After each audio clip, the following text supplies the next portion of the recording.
আমাদের ফুচকাগুলি পার্সেল নিয়ে যাবো, বাসায় যেয়ে খাবো।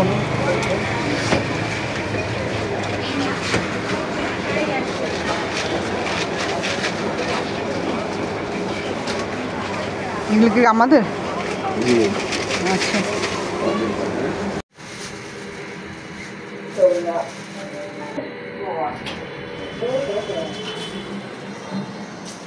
আগে এগুলো গুজ করব, তারপর যে কোনো একটা ডাল ভিজাবো, তারপর ফুচকা খাবো। আর এই কাঁচামরিচটা নিয়ে আসছি ভাত খাওয়ার জন্য, চিকেন। আর এইখানে এই যে মিক্স দিয়ে এগুলো আমি ডাল রান্না করব সকালে নাস্তার জন্য।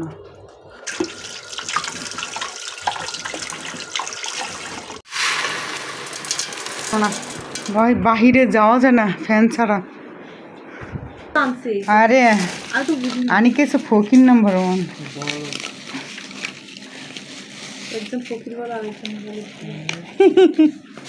ভাই বোনের এটারই বলে ভালোবাসা, বুঝছো?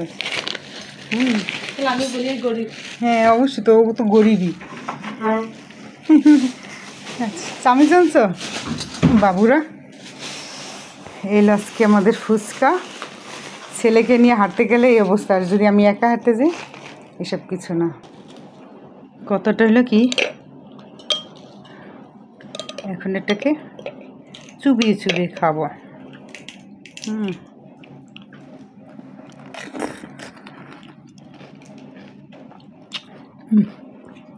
অসাধারণ, কথা বলা যায় না, এতটা মজা।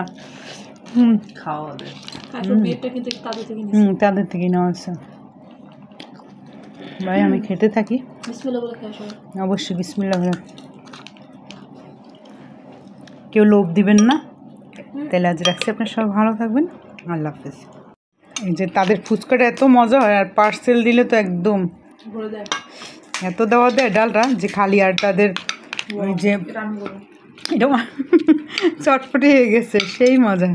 আর এদের দোকানের নাম হলো কি নাগা, না? হ্যাঁ নাগা ফুচকা।